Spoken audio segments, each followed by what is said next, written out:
Greetings, programs. This is Wretch. Welcome back to Citizen Sleeper 2 Starward Vector. And in the last episode, guys, we discovered that an EssenArp hunter was on the way for Flint, and we needed to do everything in our power to set a trap and make the hunter the hunted. Now, we had 3 tasks we had to do in a very quick amount of time, just 3 cycles. We completed everything, so I guess this is about as complete a trap as we could possibly do. Let's go ahead and head back to the rig, end the cycle, and see what happens here. Fingers crossed.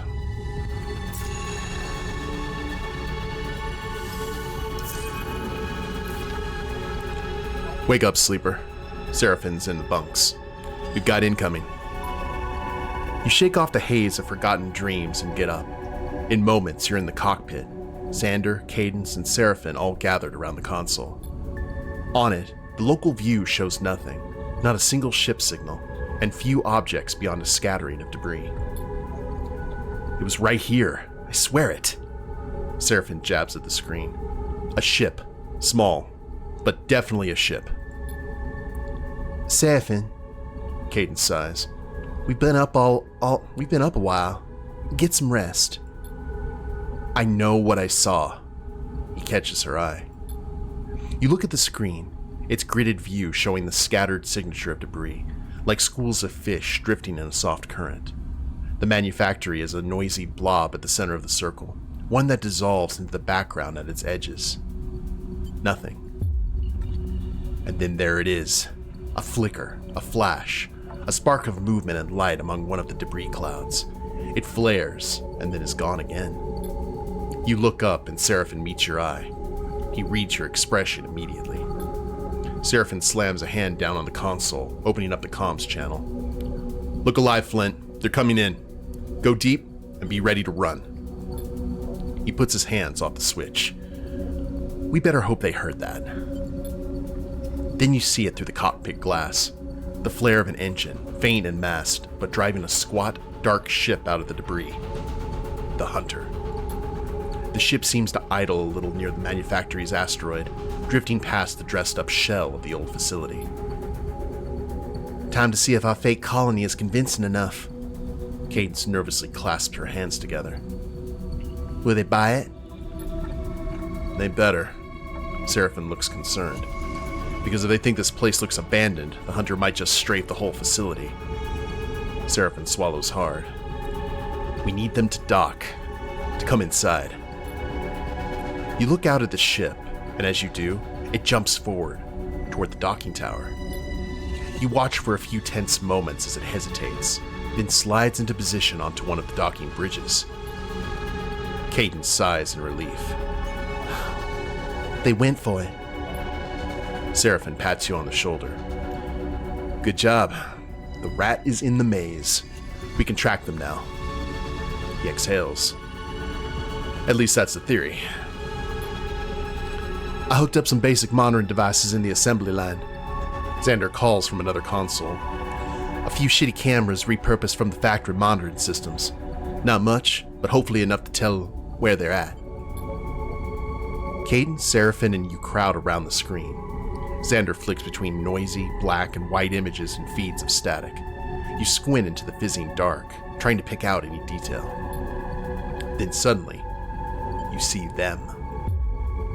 A shadow drifting beneath a flickering light, dark-clad in military gear, a long gun held ready at their shoulder, deathly pale skin, and in their eyes, gleaming through the faceplate, glowing irises. Who the hell is that? Seraphin pulls back from the screen. They look like a sleeper. Xander finishes Seraphin's sentence. The figure disappears outside the margins of the frame, and Xander flicks through the feeds.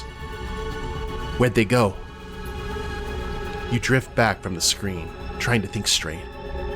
The hunter is a sleeper, or something else. You replay the image of the figure in your mind, but it's already shifted into your memory. It's your face staring back. It's Flint's. It's the sleeper's mask of death. Sleeper. Seraphin grabs you by both shoulders and looks you in the eye. We need you to focus. We should get down there. Xander's eyes are wide. This changes things.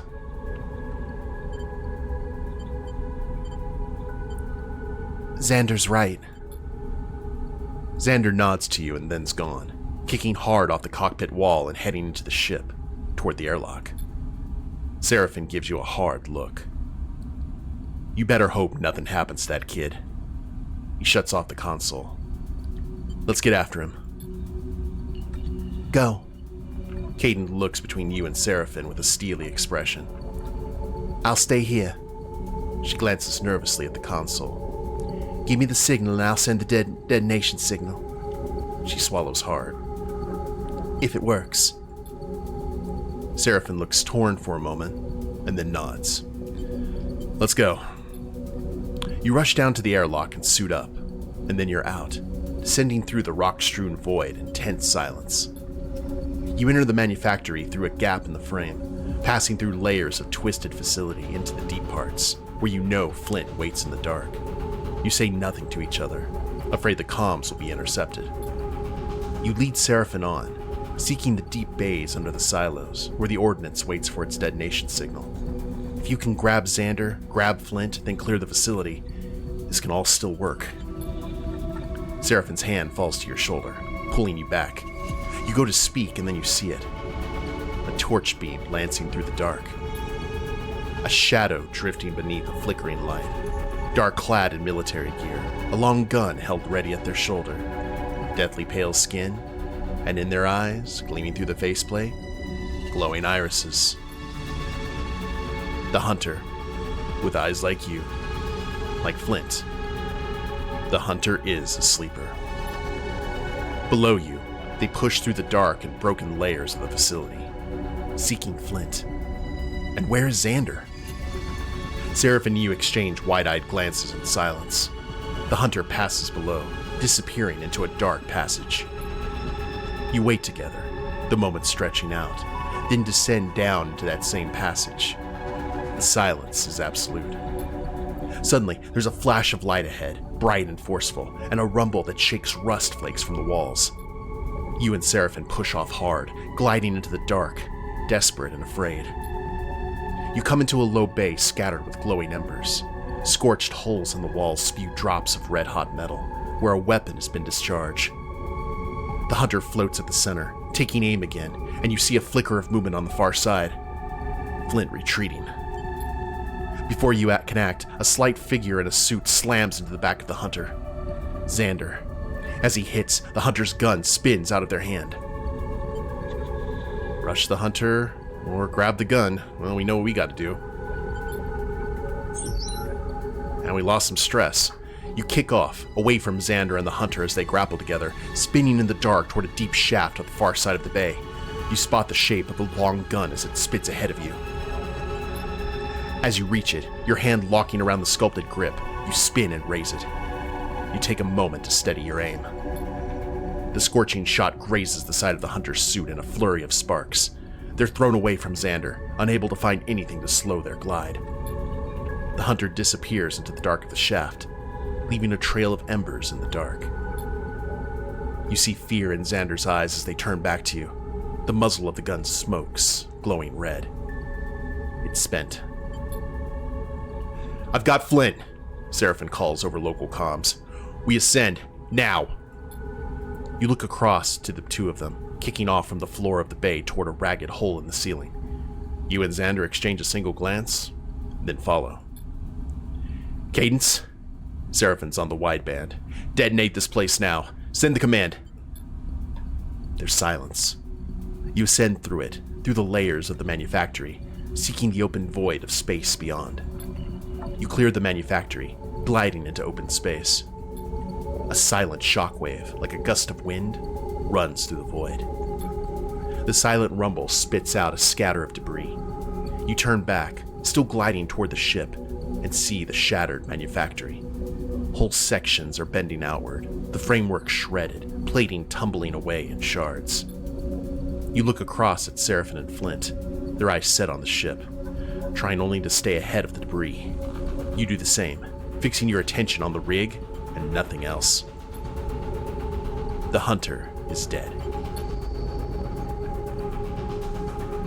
Okay, that's about as good as we could possibly get, right? I would say so.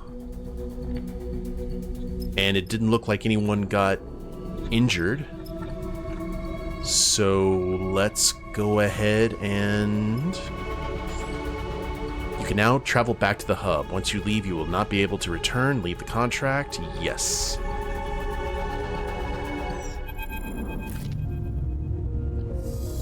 You limp back to Olivera, the mood in the rig one of deep exhaustion.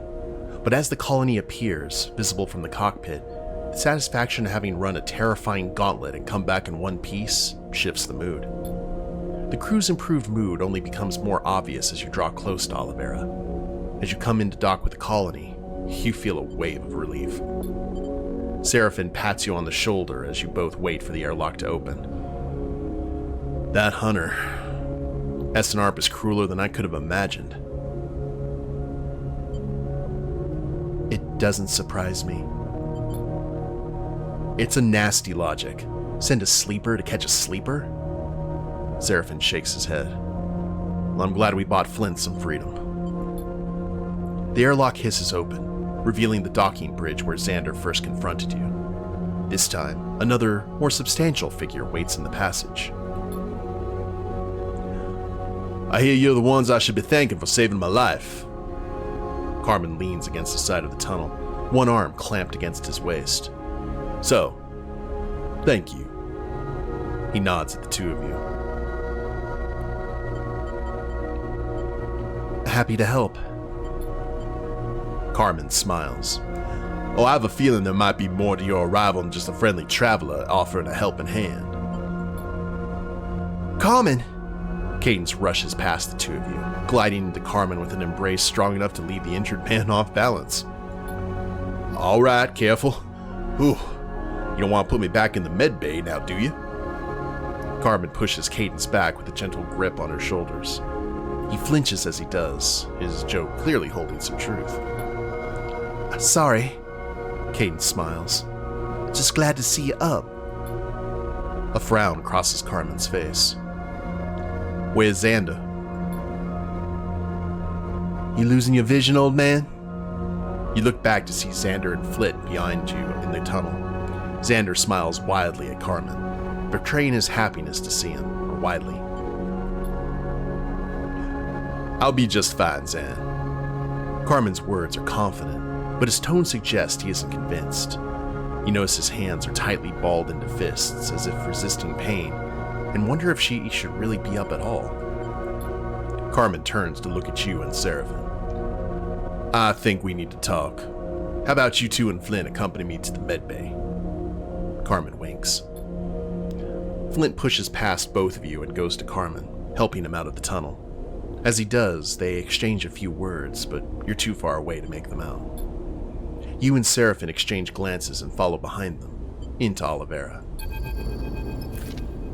Carmen leads you to a small recovery chamber in the medbay, where his bed is set up. Ooh, got a upgrade point.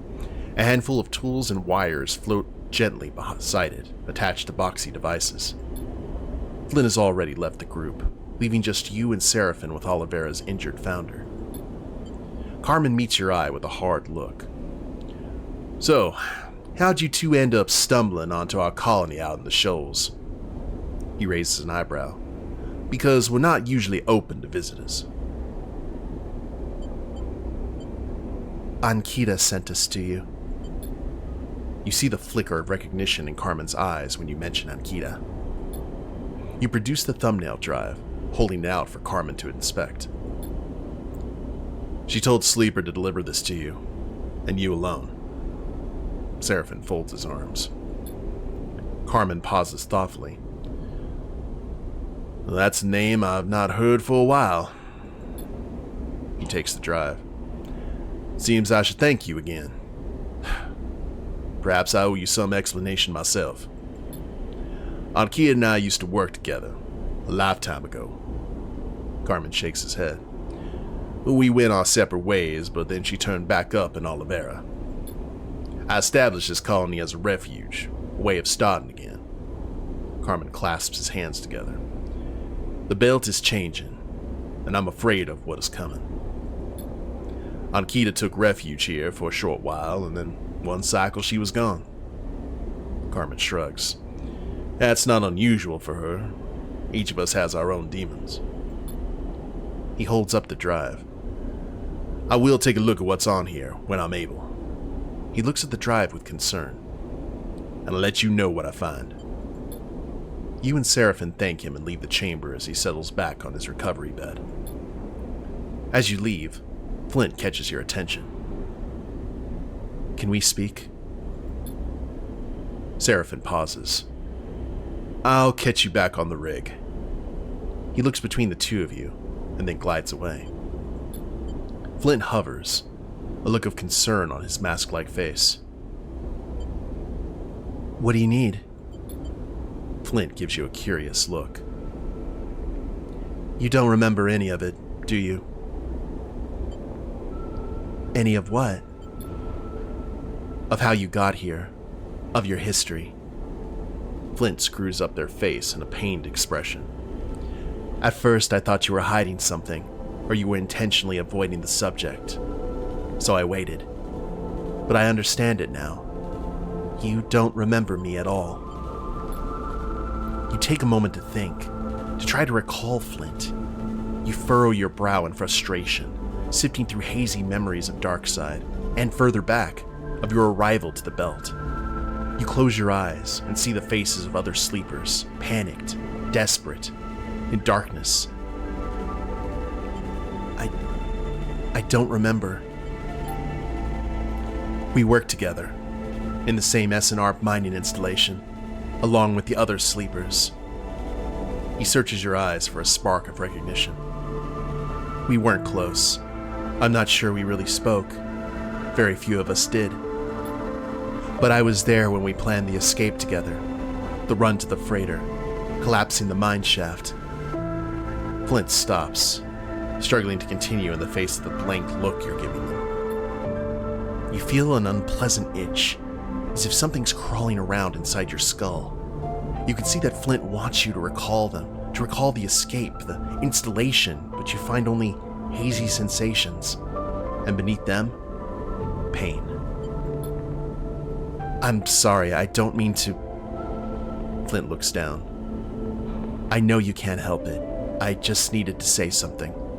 To know if you really don't remember. Thank you for everything you've done for me, and for Olivera. Flint turns and drifts away dejectedly, unable to continue. As you watch Flint go, you scratch at the side of your head, trying to find something in the way they move, the way they speak, their mask-like face. A face that was identical to yours when it was first cast, but that over cycle after cycle of wear and damage has been transformed. Two machines, so close in form and function, estranged by experience. Whew. Okay, so the Olivera Clinic. Carmen's got a little bit of time of analysis. Carmen is still recovering, so it'll take him a while to go through Ankita's drive and report back on the contents. That is okay, because we will take advantage of that and see about getting our supplies and everything refilled. We've got some good dice to go along with that. So let's get some fuel. We're full up there. Some supplies at the stacks.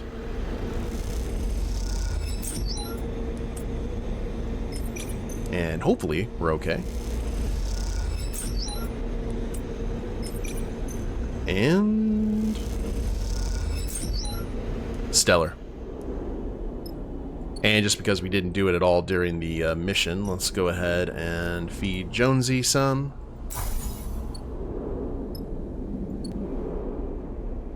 And we'll farm one more time.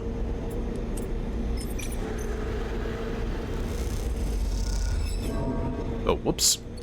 Lost some energy. That's not a big deal. We'll just go ahead and source some supplies. And call it a cycle for now. And hopefully Ankita's come up with something good for us, and that Carmen can discern it. Thanks for coming up, Sleeper. Carmen's waiting for you and Seraphin when you arrive at the medbay, looking a lot fresher. He leads you into a small alcove set up like an office, with an aging terminal on a simple welded desk and a small window looking out across the dusty rock of Olivera. Got some news for us? Seraphin asks impatiently. Since you arrived back from the manufactory, he's been restless, though you aren't sure why. Not to worry, Carmen grins slyly. I think you'll want to hear this. He hits a key on the terminal, and a file browser appears on the screen, showing hundreds of individual pieces of data. Ankita's been busy. Carmen gestures to the screen. She's been scrapping Utsubo communications, cycle after cycle. Got access to ciphers and encryption that only the gang's leadership should be able to see. He smiles. Seems she's learned some tricks since we worked together. But that's not what matters. What matters is the content of these messages. He taps a few keys and loads some of the data, which scrolls down the screen. Some parts of Utsubo leadership have been getting ideas. Ideas about taking Greenbelt and controlling food production in the belt. About exerting power over Wellspring. Big ideas for a gang. But these Utsubo members aren't alone. They found themselves a powerful ally. Carmen shakes his head. Senetstat. Senetstat. One of two corporations fighting a bitter battle for control of the inner system. A pernicious force, one that Utsubo are opening a door for in the belt. You can't be serious, Seraphin cuts in. They can't be that stupid. I don't know what to tell you. At least someone inside Utsubo is trying to broker a partnership. Who? Seraphin leans over to look at the screen. You don't need Carmen's answer, and neither does Seraphin. Laine. Seraphin looks at you, shaking his head. It has to be Laine. Carmen looks between you both. Seems like you already know something I don't. Laine is a piece of shit Utsubo leader who thinks he owns us. Seraphin shakes his head. Exactly the kind of piece of shit arrogant enough to try to manipulate Senetstat. Carmen nods thoughtfully. My condolences. I'm starting to see how you cross paths with Ankita. Why is Ankita telling you this? Like I said, Ankita and I worked together. To put it simply, we ran in the same mercenary outfit. Carmen looks away. Lots happened since then. But this message, this data, it's her calling in a favor. And I owe her, that's for sure. Carmen shakes his head and pushes himself off from the desk, crossing the room to look out at the window at Olivera's pale and airless surface.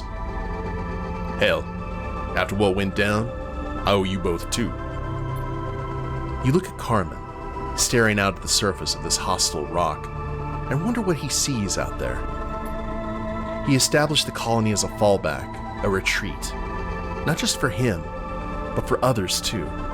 But you get the feeling that Carmen knows any retreat is only ever temporary. He turns back at you. And you, Sleeper? What will you do?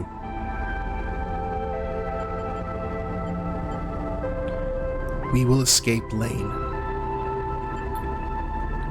Escape? How do you propose to do that? We are going to end Laine, whatever it takes. Seraphin stares down Carmen, fists balled. One sec, guys. Carmen looks at you.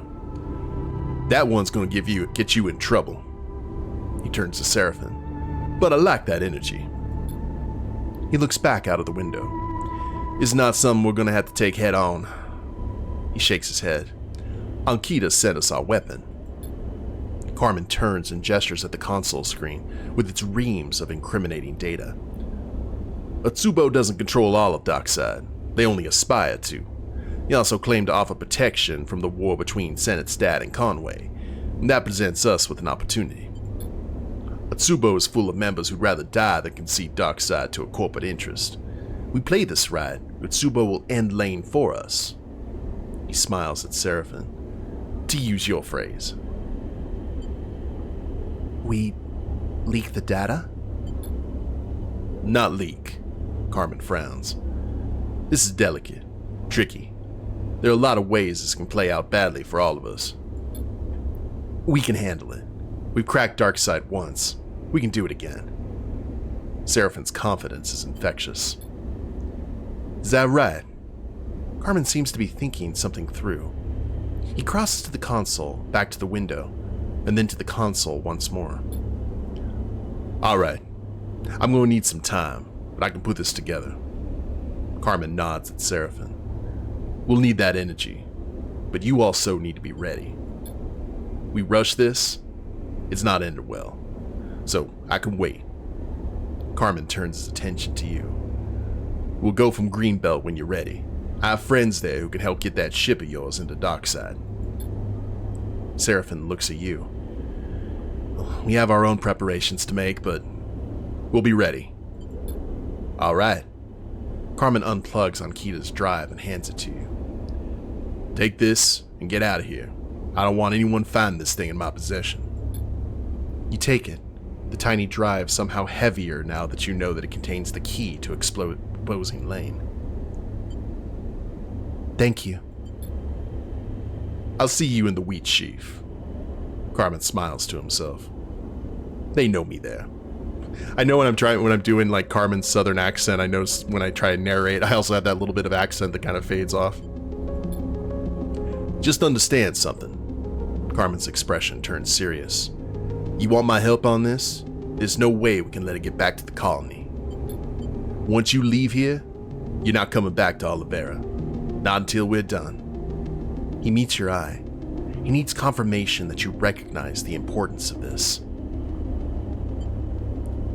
I understand. Carmen nods. Then you can go. He returns to the window to stare at whatever it is he sees out there among the dusty rocks. When you come back to the rig, Flint is waiting for you. Oh, okay, 2 upgrade points. Leaning by the docking tunnel with a bag over their shoulder. They look up as you approach. Hey. Flint nods a greeting, appearing a little unsure. Hey. I know you've already done a lot for me, so I'm not going to push you or ask for your pity. They pause. You feel like they've been preparing this speech. Firstly, I owe you, and I want to pay you back. I can work and I can fight, and I will protect this ship and this crew with everything I have. Secondly, we come from the same place, and whether you remember it or not, that means something. It must. I know I'm not the easiest to get on with.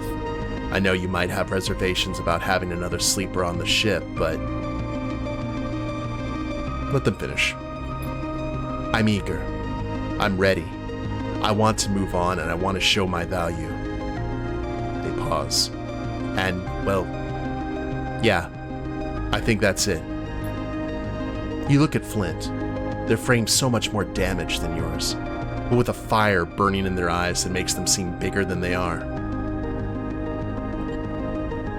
Welcome aboard. A smile spreads across Flint's face, and they look down to hide it. Thank you, they say to the floor. This'll work out. You'll see. Flint nods to you once more, then turns and glides down the docking tunnel toward the ship. As they do, 2 figures at the edge of the docking concourse catch your eye. You pause to look, shifting a little, and as you do, you recognize Cadence leaning in. Some words are exchanged, ones you can only guess at, and then the other figure embraces Cadence and turns back to the ship. As Seraphine approaches, he ducks his head, passing quietly past you into the docking tunnel without a word. You take one last look at the docks, but Cadence is gone. You idle a moment longer and feel that there's something, some presence, even in these empty bays. Something rare in all the belt that Olivera has captured. But, as with all things, you must learn to leave it behind. The fugitive, recruit Flint to your crew, another mouth to feed. Look at that. We've got 6 people on our ship, and not including Seraphin and Jonesy. How many points do we have? We've got 3 right now? Ooh. Okay, we're so close to being able to get something else at 2. That's going to be big. I think we'll probably get intuition. Just because I think that would interface with computers and endure. That's either endure or intuition. I'm not sure. What do you guys think? Not exactly sure where to go from there. But we are full up on supplies and fuel, and I guess the only thing that we can do here is we need to get back to Hexport and overthrow Laine, so I think we may be coming near the end, guys. But we'll go ahead and end it here. Hope y'all have enjoyed it. If you liked the episode, please leave a like down below. Subscribe to the channel, leave a comment, that'd be a big help. I will see you next time. Later days, everyone.